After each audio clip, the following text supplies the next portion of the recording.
Okay, and this is our study session for this evening, and it's basically going through the audit report with our auditor.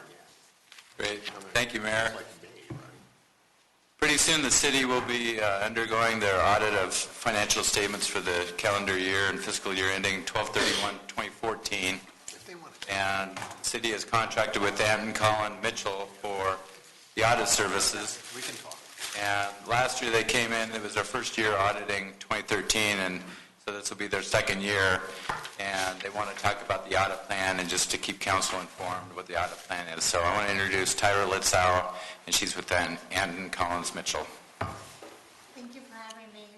Randy Watkins, the partner of the engagement, is stuck in traffic. He said he's going to try to make it still, but it's pretty much at a standstill in like 20 minutes. So I can apologize for that. But I'll just be walking through the audit planning. Again, my name is Tyra Litzau. I'm with Anton Collins Mitchell. I'm the audit director for the City of Littleton audit. So I will be responsible for the audit both on-site and then just wrapping up everything from the office. We were out here in December doing some interim and we did some walkthroughs, looking at internal controls and that kind of information. So the purpose of those interim procedures is kind of get us a head start on the final field work, just to get us an understanding of where the risks are, what processes the city has in place.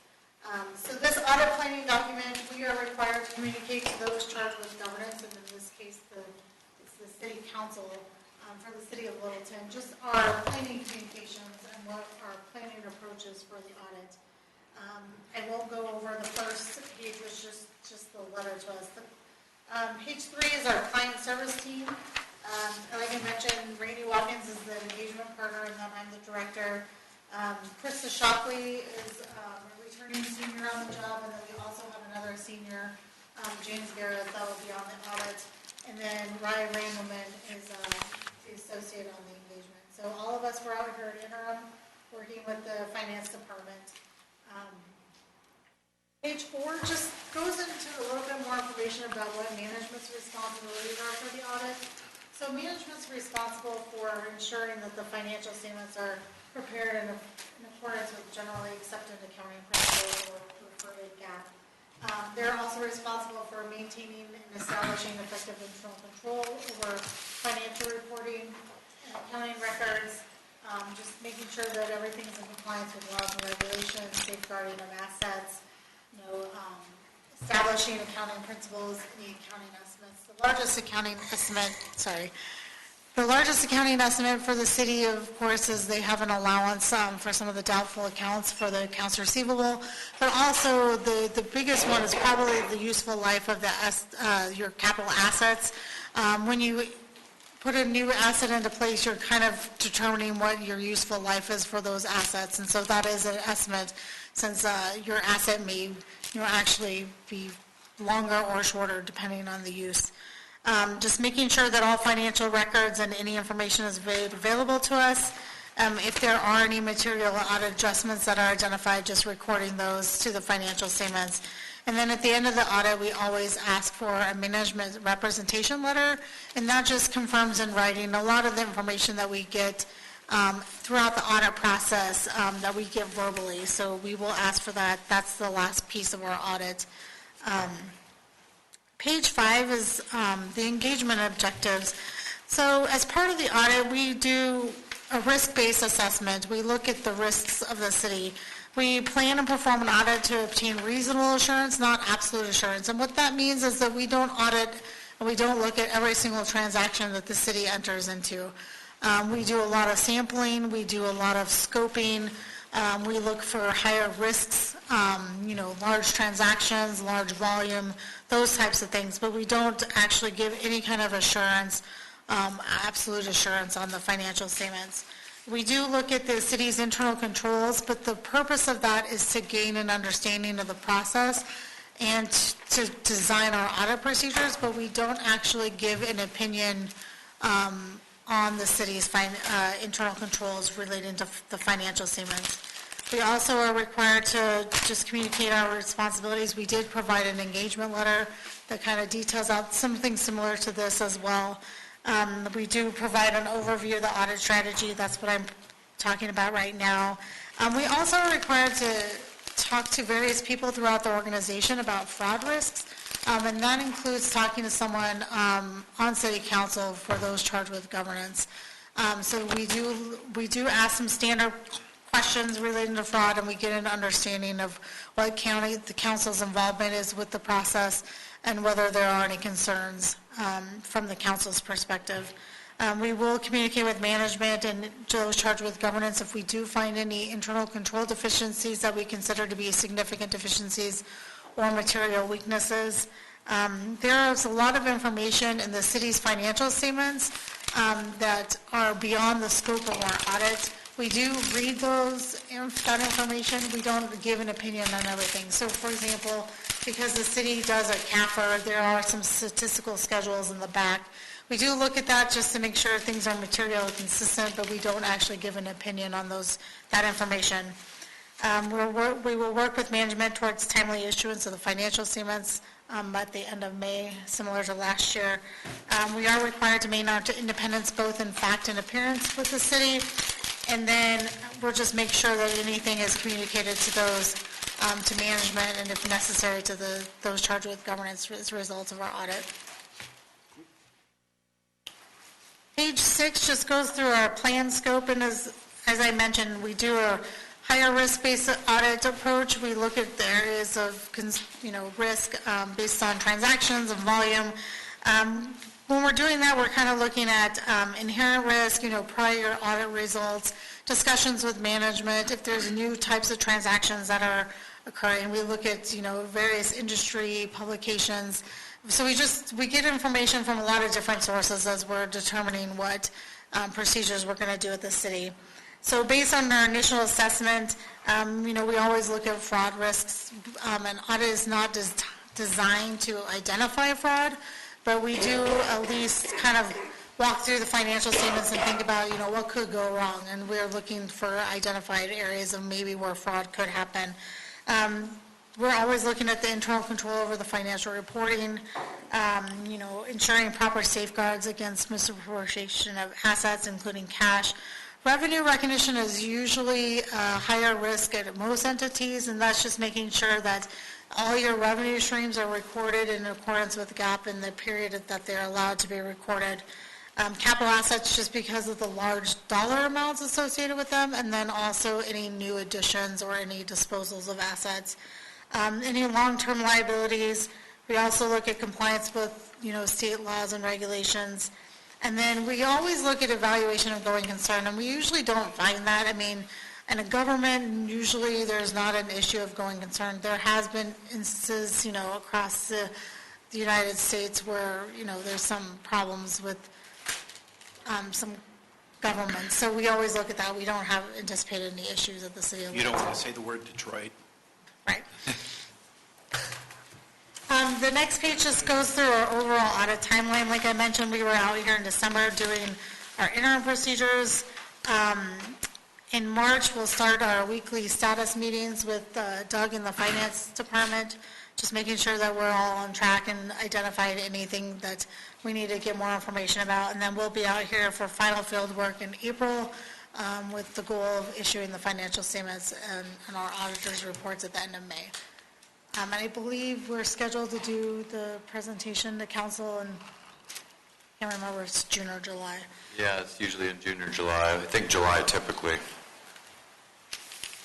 Page 8 is just an affirmation of our independence. We are independent in both fact and appearance with the city of Littleton. Page 9 is just something that we're bringing up again, and it has to do with the pension standards under the new governmental accounting standards boards. They're requiring the pension liability for any defined benefit plans. So the city of Littleton does associate, they have some defined benefit plans with FPPA, and those plans now will have a net pension liability most likely, which then will be recorded on the city of Littleton's financial statements. Only in the government-wide statement. It's not going to affect any of your funds. So it's not like the general fund is all of a sudden going to have to pay FPPA a large amount to fund that liability. It's really for financial reporting purposes. GASB did kind of go through and just determine that there's a lot of unfunded liabilities for pensions, not just in the state of Colorado, but it's affecting the governments across the nation. So they just wanted to make those financial statements really show that unfunded liability. So it will be starting with your December 31st, 2015 financial statements. There will be a net pension obligation or a liability just on the government-wide statements. It's very similar to your debt, where the debt's not always recorded in the funds. It's on just those government-wide statements. It's not, it's interesting because we've had a lot of discussion about this, and it's not something that you can write a check and go fund your unfunded liability, especially because a lot of these plans are pooled resources where it's set in statute how much the city is required to contribute. Then FPPA takes those contributions and invests them. And so it's the plan altogether that's most likely will have an unfunded liability. But that's just something to keep in mind. My assumption is that it's a pretty large dollar amount that'll be reported then on the city's financial statements. Yes. So the origin of this is what? Because I thought everything had gone to sort of the 401k style. I know it's not 401k, but this isn't the fire department, is it? This is the fire department, and it's directly related to defined benefit plans. Right. So when they retire, they'll be getting a defined benefit. No, I understand. But if you're going to put the liability on the balance sheet, you sort of need to make a discount rate assumption, don't you? Yes. So that could really alter the magnitude of the number dramatically. Yeah, you're What are you right. going to use? What's your decision on how are you going to figure out what the right discount rate is? Well, luckily, a lot of this information will come from FPPA, so they will determine the discount rate. There will be some information the city will have to calculate, and we'll also provide them some census data depending on how many employees we have in our fire department and so forth. But a lot of the information will come from FPPA that we'll use to calculate that pension. So you're saying this is just a note, or is this actually going to be a liability on the balance sheet? It will be a liability on your statement of net position, not on the balance sheet. I mean, it's similar to a balance sheet, but the balance sheet is really for the governmental funds. No, I understand. It's a liability on the statement of net position. Where's the offsetting debit? It'll be a pension expense. It'll be a pension expense in the statement of activities. In the general fund? No, it's not in your funds, so it's not going to be funded by the general fund. The only expense for the general fund would be your current year contributions that are required. Right, that makes sense. But which fund then will it be in? It's an entity-wide liability, and so it'll be similar, I think Tyra touched on it, similar to debt or a lot of the capital assets. We do these adjustments for the entity-wide appearance for the statement of net Okay, but in activity. terms of, yeah. And so it won't be associated with the general fund or major. You're going to have to explain it really well. Yeah. So that will be coming, it won't be in 2014, but the 2015 statements. Okay. And we'll give you more information and hopefully maybe some examples of how this is going to look. Well, there's going to be a need to say what is okay, what is alarm, what is a comfort spot. Right. To be able to have some sort of value component that's part of that. Will that be coming from FPPA or through the auditors, or will it be our own evaluation and we're going to have to go out and get a consultant to do an actuarial valuation? I believe it sounds like most of it will still be coming from FPPA, and I'm not sure what kind of auditing. I guess they'll have their own audit kind of. I'm not sure. I guess Tyra might have to rely on some of that information. That is a good question. Because the city does contribute through FPPA, it's not a city's responsibility to go out and do those actuarial reports. FPPA has to implement the standards for their plans as of 2014. So their information, they're working on their audit of their financial statements right now. And they'll be providing some information to the city, probably not until September, August, September, relating to the 2014 audit. So they are required to go through the actuarial report. Because of these standards, the actuarial determination of this liability has changed. There was 5 methods of kind of using the discount rate. Now they're only allowing one different method or one method. So the liability, even as of 2013, is going to look significantly different than that liability as of 2014. Oh. And the way they're allocating that to all their member entities that contribute is based on the members' contributions for the year. So, for example, if FPPA has determined that the liability is $1 million, they're going to allocate that $1 million to all their member entities based on the percentage of the total contributions for the year. And FPPA somewhere along the line is going to be making some pass-through statement on whether it's allowable based on their actuarial Right. information. They will, Will they be sharing their assumptions and discounting that as part of their report? yes, it'll be part of their financial statements. So in their footnotes to the financial statements, it'll detail out what assumptions were used as part of that actuarial report. But, And you they know- will be providing to all their member entities the information that's needed then for the city of Littleton to record it on their financial statements. It legitimately, though, I mean, other than just for informational purposes, from a city manager perspective, does that become an association negotiating issue? Probably not, but I mean, it could, it could. yeah, I mean, at some point it could turn into money. Well, FPPA has a set participatory amount. And it's that the employer puts forward. So no, I don't think, But that's great up until the point where it's a big unfunded liability. I don't think so. Okay. Because those rates are set in statute. So if you opt into doing the FPPA, then the statute determines how much the employers have to pay in, then they also determine how much the employees have to pay in.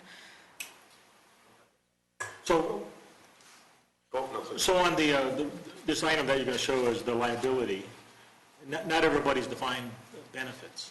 So, Right. but you're going to do all citywide, right? If it does not, this standard does not impact the defined contribution plans. So if you have a 401K or any kind of defined contribution, this statement does not apply. It's only for the defined So benefit. it is only defined. It is only a defined benefit. Is that just the fire folks? Not that the cops get upset by it. Yeah, because police does not participate in the FPPA right now, yes. Just the fire. Cool. Thank you. Are we asking, do you want to keep going, or are you taking questions? Actually, just to tell you, the last 3 pages are just some kind of information that you could use as a client of ACM. We do have an affiliation with BDO, which is the 5th largest accounting firm. So we're an alliance firm for them. So you have available resources, the city does, and also the council does, just for various publications. That's what the last 3 pages are. 2 questions. One, and I'll ask them separately. One has to do with depreciation of assets. You talked about that, and then there's an original estimate lifetime. How does depreciation of an asset get recorded over time? Is it only in the balance sheet? There's no actual expenditure? How might that? It depends on what type of fund it's being reported in. So for your governmental funds, it doesn't affect your fund statements. It's only on that government-wide, and it's just shown as a depreciation expense over the life of the asset. So if you have an asset that's $10,000 and you have a 5-year useful life, you'll show us expense for $2,000 per year. If it's in your enterprise funds, then that is shown in your fund statements as a depreciation expense. And then it's just offset as accumulated depreciation on your balance sheet. Just to elaborate and possibly clarify a little bit better. You mentioned that you're going to issue an opinion on also looking for processes, but you are going to be looking at those processes and then possibly in the management note raise any issues, correct? That's correct. So we are required to gain an understanding of the internal controls, do various walkthroughs over key controls, but we don't actually give an opinion. So we won't say there are no deficiencies in your internal controls. So if as part of that, based on, if we think should be a control in place based on best practices from our information from other clients, we will definitely bring that to management's attention. If there is a control that's supposed to be in place and maybe it's not working, I'm just using these as general statements, then we would maybe recommend something as a significant deficiency or material weakness. But last year, we didn't have any significant deficiencies or material weaknesses in internal controls, but we do walk through those, and we will do any recommendation for best practices if we identify anything. I've got 3 questions, 2 of which are substantive. Then just ask two. And the third one's the best one. There is no best one. On page 3, you've got an engagement experienced senior and an engagement senior. So I assume there's no such thing as an engagement inexperienced senior, right? Okay. I'm just checking. Right. Those are just our formal titles. When are we going to get to the substantive one? Oh, I'm sorry. That was it? No. So the first one, really, the LIFT, the Littleton Investment Management Authority, asked at the last board meeting they'd like to have an audit, and they were going to put a request in for you guys. So is this engagement covering them, or is that a separate engagement? Do we know? It would be a separate engagement, and we've been communicating with Jim at LIFT to determine whether or not it's an audit or an exemption. Yeah.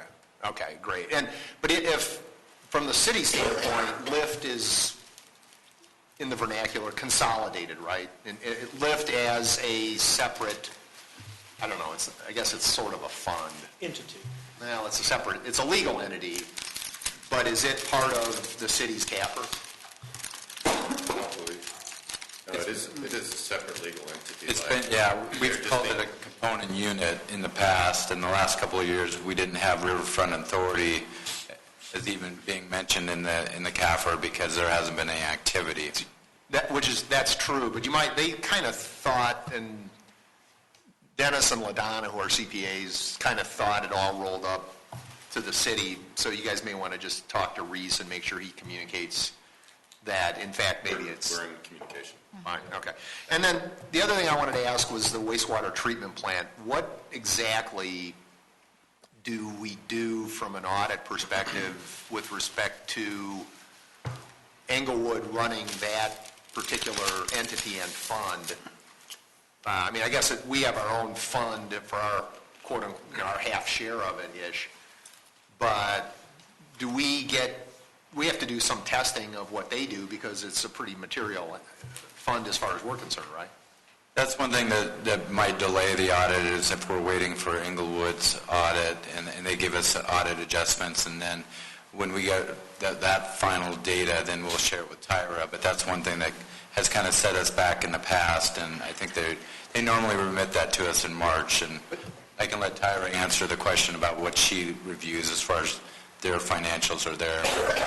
You guys rely on Englewood's auditor to audit that facility, and you get a rep letter from them or something? Correct.